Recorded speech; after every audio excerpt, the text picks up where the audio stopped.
Ako viem použiť princípy z Team Topologies v praxi? A mal by som vôbec? Vítaj pri ďalšej epizóde podcastu Od zajtra lídrom s podtitulom Od zajtra vyskúšaj.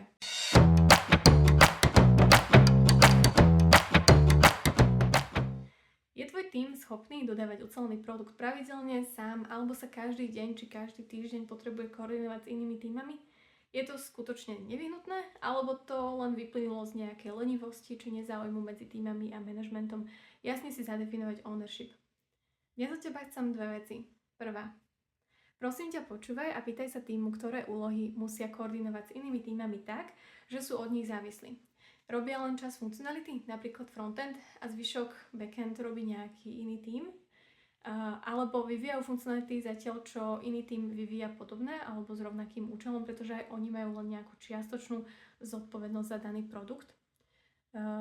A niekde na konci tohto všetkého sa to lepí ešte aj do nejakého mačkopsa a koordinuje medzi týmami. Nevychádzajú z toho ani dobre nejaké feedbacky ohľadom spolupráce. Dúfam, že sa s týmto rozdelením tímov často nestretávaš, ale aj takéto týmy fungujú. Všetko sa z tohto ale dá riešiť napríklad na retrospektíve alebo na iných stretnutiach s tímom. A ak je to téma aj pre druhý tím alebo pre viaceré týmy, určite je dobre ponúknuť možnosť spoločnej retrospektívy, kde môžete vlastne spolu hľadať, ako vás každodenná koordinácia spomaluje, kde vznikajú závislosti, ktoré sú pre vás proste spomalujúce alebo príliš zväzujúce.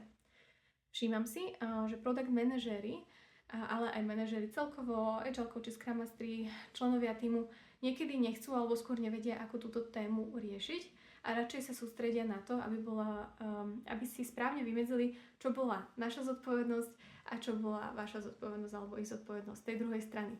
A to pre dobrú spoluprácu vôbec nestačí.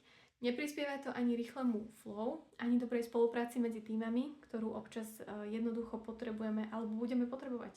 Spolupráca medzi týmami však nemá byť prekážka, ktorú musíme riešiť každý deň. Čo môžeš spraviť ty, je môžeš ukázať, že dobrá spolupráca sa prejavuje v tom, ako sa týmy dokážu samoorganizovať.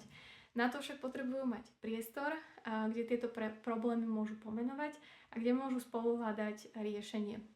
Nielen nejako pasívne sa nechať toto rozhodnúť manažment a pasívne toto prijať. No ale hovorila som, že od teba chcem dve veci a tá druhá je táto. Skús vysvetliť aspoň pár členom týmu, ideálne tak nejak stručne aspoň všetkým, aké sú princípy Team Topologies a potom o týchto témach alebo o týchto princípoch správ workshop, ako by ste vlastne mohli vaše týmy zorganizovať lepšie. Potom je ale veľmi dôležité to aj naozaj spraviť a nenechať to len ako nápad, ktorý musí manažment prehodnotiť, pretože toto nikomu neprináša pocit, že môže niečo pozitívne ovplyvniť. Skôr naopak. Takže nenechaj to len ako nápad a investíciu celého tvojho týmu do času a workshopu a tak, ale treba to naozaj aj zrealizovať. Možno s tým nebude súhlasiť každý, ale ja by som to spravila presne takto. Zahrnula by som týmy do participatívneho rozhodovania o dizajne tímov. Môže to trvať dlhšie, a to je pravda, ale nechala by som to ako len dobrovoľnú, nepovinnú účasť kohokoľvek. To zaujíma, ten sa môže vlastne zúčastniť, môže sa priučiť niečo o Team Topologies princípoch alebo o dizajne tímov a môže byť aj súčasťou, bude mať potom asi väčšiu motiváciu vám pomôcť vlastne zrealizovať ten dizajn tímu do praktickej podoby. Myslím si, že členovia tímu nemusia detailne rozumieť všetkým princípom Team Topologies, ale mali by pochopiť, čo im to môže priniesť a ako ti vlastne môžu pri tom dizajne týmu pomôcť zo svojej roli, ktorú majú v týme. Zároveň si myslím, že potrebujú mať dôveru, že facilitátor vie, čo robí a princípom dizajnu tímov rozumie čo najlepšie. Na všetko ostatné sú tu šikovní ľudia v tíme, developeri, testeri, product ownery, dizajneri, analytici a tak ďalej, ktorí majú každý svoju expertízu a znalosť produktu, ktorú prinesú na ten váš spoločný workshop. Myslím si, že nič viac k tomu netreba. Tvojím najlepším zdrojom na to, ako sa naučiť, ako fungujú princípy Team Topologies, je určite kniha Team Topologies, ktorú nájdeš aj ako odkaz pod touto epizódou, alebo si môžeš detailne vypočuť aj naše dve epizódy podcastu Od zajtra lídrom, v ktorých sme sa venovali téme Team Topologies. No a čo tým teda môže tým získať a prečo sa aj tebe oplatí vzdelávať v tejto téme? Získate slobodu a autonómnosť. Rozhodovať sa o tom, ako rozhodovať sa ako tím, mať skutočnú zodpovednosť a vidieť, ako sa produkt posúva vpred. Ďalšie, čo vám to môže priniesť, je spokojnosť alebo lepšia spokojnosť v práci, kde veci plynú, práca má tzv. Flow a každý môže používať svoje najlepšie schopnosti alebo tie, v ktorých sa chce špecializovať.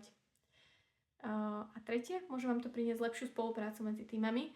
Budeme si vedieť lepšie poradiť, inšpirovať sa, no ale nebudeme viazaní každý deň alebo každý druhý deň a zahnaní do kúta a nútení rozhodovať medzi nimi a nami a čie priority sú dôležitejšie. Takže aj tá spolupráca medzi týmami následne bude lepšia, bude síce menej častá, alebo mala byť menej častá, ale kvalitnejšia. OK, skúsme si to zhrnúť.